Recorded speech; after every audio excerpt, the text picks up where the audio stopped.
Muy bien, muchísimas cosas para comentar entre todos, pero hay algo que me parece que vale la pena que podamos comentar aquí con Maru, porque es bien importante y puede tener consecuencias, por supuesto, desde el punto de vista político y desde el punto de vista judicial. Está diciendo la oposición que hubo un golpe institucional con respecto a los cambios en el Consejo de la Magistratura. Hay novedades con respecto a esto, hay novedades también con la causa Otesur, porque Margarita Stolbizer, una de las denunciantes, o la denunciante de esa investigación que preocupa tanto al oficialismo, acaba de pedir la recusación también del juez Daniel Rafecas. Vayamos por parte, Maru, ¿qué es lo que está pasando primero en el Consejo de la Magistratura? Después, si hay tiempo, desarrollamos un poquito más también. A ver, como todos los jueves hay reunión en el Consejo de la Magistratura, ahí sabemos que el oficialismo tiene mayoría y una vez más el kirchnerismo logró imponerse por esta mayoría a una decisión del Consejo, un debate que en su momento creía la oposición que iba a poder, en el que iba a poder torcerle el brazo al gobierno. ¿Qué pasó ayer? Sacaron a los auditores judiciales. Los auditores judiciales son los encargados de revisar, controlar, seguir lo que hacen justamente los oficiales de justicia, jueces, y demás cargos. O sea, un rol importante en la estructura judicial, digo. Y un rol importante sobre todo para que esté en manos, o para que por lo menos esté con el respaldo de la oposición. Siempre hablamos acá de los organismos de control, de los cargos que tienen que ver con esos lugares que garantizan el buen funcionamiento de las instituciones. En este caso, los auditores judiciales son justamente quienes arbitran el trabajo de los jueces. Lo que pasó ayer ahí fue que, bueno, hubo un debate en el Consejo de la Magistratura, ahí, te decía, el oficialismo tiene mayoría, los radicales Ángel Rosas y Gustavo Valdés, igual que el juez Luis María Cabral, que ya hemos hablado varias veces de él acá, Leonida Moldes y el abogado Miguel Piedecasas y Adriana Donato, no estaban de acuerdo con esta decisión. Sin embargo, como te decía antes, el oficialismo se pudo imponer. Son los kirchneristas Julián Álvarez, Jorge Candis, Héctor Recalde, Anabel Fernández Agasti, Pablo González, Ruperto Godoy y Gabriela Vázquez, que es la presidenta del Consejo. Siempre fiel el kirchnerismo con su voto, porque a veces si vos no tenés paridad, digamos, la presidenta podría decidir, claro, podría inclinar la balanza para uno o para otro lado.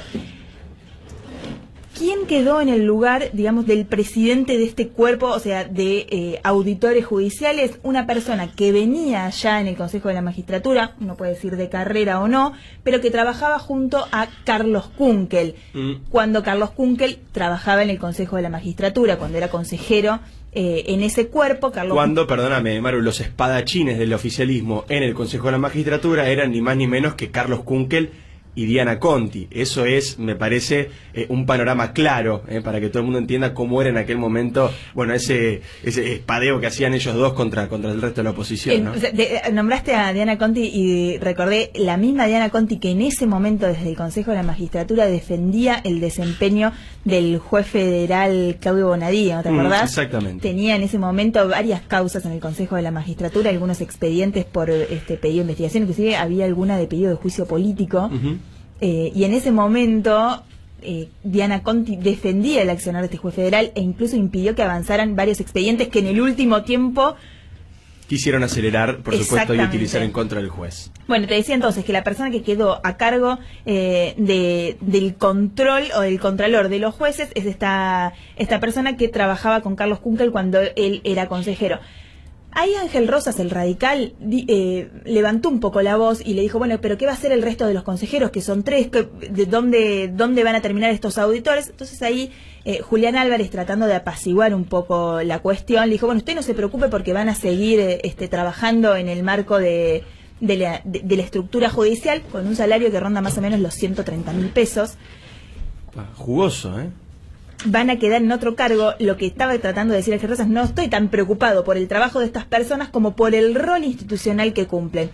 No es una agencia, digamos, no es una agencia de colocación, no estamos peleando por el sueldo, no estamos peleando por llegar a fin de mes ni por dónde van a seguir trabajando. Estamos diciendo que los organismos de control tienen que justamente ejercer su rol de contralor y de poder decir, o aunque sea señalar, cuando las cosas están mal. Porque, por ejemplo, pienso en la AGN, otro organismo de control absolutamente vapuleado en los últimos años, cuyo titular, Leandro Despuy, ha dicho varias veces que ellos hacen autopsias prácticamente, sí, ¿no? claro. Porque los informes los empezamos a conocer luego de que ocurren tragedias como la de Once. Bueno, pero por lo menos está ese organismo señalando, después de lo que ocurrió o antes de lo que ocurra, pero por lo menos existe, está, trata de hacer su obra. Si ni siquiera control, si ni siquiera va a existir el organismo de control, estamos yendo cada vez más rápido hacia el descontrol absoluto. En este caso no es un organismo de control, pero sí es un rol de auditar, porque Claro. son auditores judiciales. Decíamos que la persona que fue desplazada es Jorge Meida, que es el presidente o el titular de ese cuerpo, y su segundo, Luis Molinari Romero. Pivetta, que es el que le sigue, renunció al cargo. Entonces, por eso te decía, ahora ese rol de auditar el trabajo de los jueces va a quedar a cargo de una persona que responde netamente al oficialismo. Vos sabés que paradójicamente la única vez que Cristina, sin hacer sonido, movió la voz, moduló, fue la vez que más eficacia tuvo, la única vez que cumplió realmente. Cuando dijo vamos por todo en ese discurso famoso, ¿te acordás que sin hablar le decía a la gente vamos por todo moviendo la boca?